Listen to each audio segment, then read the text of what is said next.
পবিত্র কোরআনে আল্লাহ তাআলা রমজানের গুরুত্ব আমাদের সামনে তুলে ধরেছেন। সূরা বাকারার 184 নম্বর আয়াতে আল্লাহ তাআলা বলছেন, আউযু বিল্লাহি মিনাশ শাইতানির রাজিম, বিসমিল্লাহির রহমানির রহিম, ইয়া আইয়ুহাল্লাযীনা আমানু কুতিবা আলাইকুমুস সিয়ামু কামা কুতিবা আলাল লাযীনা মিন ক্বাবলিকুম লাআল্লাকুম তাত্তাকুন।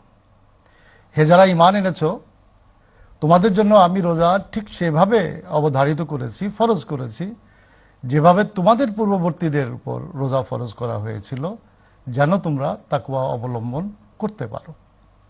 মৌলিক যে বিষয়টি আল্লাহ তাআলা রমজানের এই রোজা সংক্রান্ত বিষয়ে আমাদেরকে জানিয়েছেন, সেটা হলো এই যে তোমরা যেন তাকওয়া অবলম্বন করতে পারো। ইত্তেকা এর অর্থ হলো বর্ম বানানো, এবং এর দ্বিতীয় অর্থ হলো মুক্তির পথ তৈরি করে নেওয়া।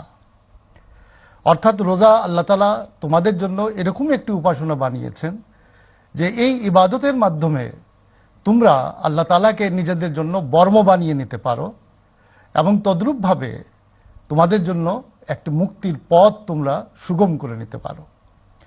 এই দুটি যে রাস্তা বা এই দুটি যে অর্থ যেটা তাত্তাকুন আমাদেরকে দিচ্ছে, এর অর্থ হলো এই, যেটা ইত্তেকার যদি আরো অর্থ করতে চাই, তাহলে অনিষ্ট থেকে নিজেকে রক্ষা করা, এবং নেকির বা পুণ্যের যদি কোনো ঘাটতি থেকে থাকে, সেই ঘাটতি থেকে নিজেকে রক্ষা করা।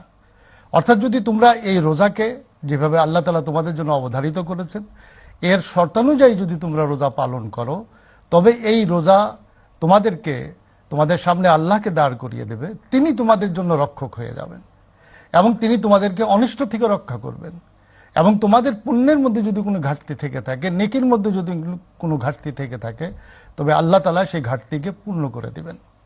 তো রোজার যে মূল যে বিষয়টি আল্লাহ তাআলা পবিত্র কোরআনে ফজিলত যেটি আমাদেরকে বলেছেন, যে এই রোজা তোমাদের জন্য এমন একটি ইবাদত যেখানে আমি তোমাদের জন্য বর্ম হব, এবং আমি তোমাদের জন্য মুক্তির পথকে সুগম করে দেব, নাজাতের পথকে সুগম করে দেব। আল্লাহ তাআলা বলেছেন যে গণনার কয়েকটি দিন, এবং যদি কেউ অসুস্থ হও, ফামান কানা মিনকুম মারিজান আও আলা সাফারিন ফাইদ্দাতুম মিন আইয়ামিন উখার, এই যে রোজার যে এগুলি বর্ণনা করছেন আল্লাহ তাআলা, এর মধ্যে যে আরো একটি গুরুত্বপূর্ণ বিষয় আল্লাহ তাআলা বর্ণনা করেছেন, যে শাহরু রমাজানাল্লাযী উনজিলা ফীহিল কুরআন। এর দুটি অর্থ রয়েছে। প্রথমত, যে রমজানে পবিত্র কোরআন অবতীর্ণ হয়েছে, যেভাবে হাদিস থেকে জানা যায়, এবং ঐতিহাসিকগণও বলেছেন যে রমজান এমন একটি মাস যে মাসে সমগ্র যে আসমানি কিতাব, এই কিতাবগুলি সেখানে অবতীর্ণ হয়েছে, এবং পবিত্র কোরআনও এই মাসে অবতীর্ণ হতে শুরু করেছে।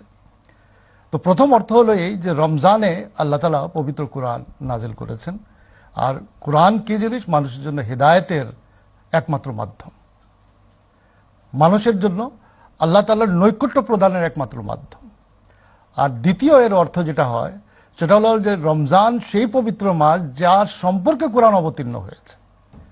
তো এর থেকেও বোঝা যায় যে পবিত্র কোরআনে আল্লাহ তাআলা রমজানের গুরুত্ব মানুষকে বোঝানোর জন্য যে বিষয়টি বলেছেন, যেটা আল্লাহ তাআলার নিকট এত একটি মর্যাদাবান মাস, আর এই রোজা আল্লাহ তাআলার নিকট এত প্রিয় একটি ইবাদত, যে এর সম্পর্কে আল্লাহ তাআলা কোরআন অবতীর্ণ করেছেন, এবং কোরআনের মহিমায় এর গুণকীর্তন করা হয়েছে, যে রমজানের ফজিলত কি কি, এবং তোমরা আল্লাহ তাআলার কাছ থেকে কি কি পেতে পারো।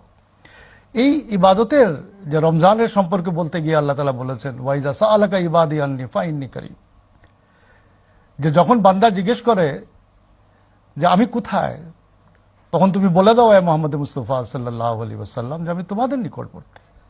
আর কিভাবে নিকটবর্তী? যে উদউনি আস্তাজিব লাকুম, আমাকে ডাকো, আমি তোমাদের ডাকে সাড়া দিব। এই যে আল্লাহ তাআলা রমজানের সাথে দোয়ার একটি বিশেষ সম্পর্ক স্থাপন করেছেন, এবং বলেছেন যে এই মাসে আল্লাহ তোমাদের জন্য, এই রমজানের ইবাদতে আল্লাহ তোমাদের ডাকে সাড়া দিবেন, এবং তোমাদের নিকটে আসবেন, এবং তোমাদের দোয়া কবুল করবেন। এরপর আল্লাহ তাআলা বলছেন যে দেখো, এই রোজা তোমাদেরকে কি করবে? লাআল্লাহুম ইয়ারশুদুন, যে তোমরা হিদায়াত পেয়ে যাবে। হিদায়াতের অর্থ কি?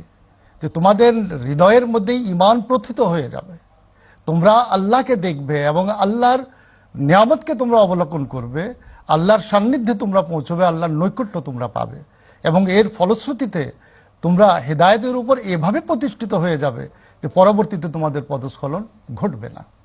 সুতরাং আল্লাহ তাআলা এই মাসের যে ফজিলত, আমাদের গুরুত্ব এইভাবে আমাদেরকে বর্ণনা করেছেন যে এই মাসে তোমরা মুত্তাকি হতে পারো, এই মাসে তোমরা আমার নৈকট্য লাভ করে তোমাদের দোয়া কবুল করিয়ে নিতে পারো, এবং এই মাসে পবিত্র কোরআন পাঠের মাধ্যমে তোমরা নিজেদের আত্মশুদ্ধি করে নিতে পারো, এবং কোরআনের জ্ঞান আহরণ করে, কোরআন চর্চা করে তোমরা আল্লাহ তাআলার সিফাতকে, আল্লাহ তাআলার গুণাবলীকে, আল্লাহ তাআলার সত্তাকে তোমরা আরো গভীরভাবে জেনে নিতে পারো।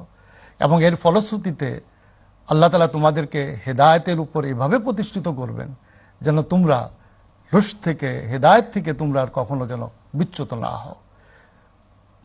মূলতভাবে যে মানুষ যে গুনাহ করে চারটি কারণে: একটি খাদ্য, দ্বিতীয়ত মানুষ পানীয় মাধ্যমে, তৃতীয়ত মানুষের কামপ্রবৃত্তি, এবং চতুর্থ মানুষের অলসতা।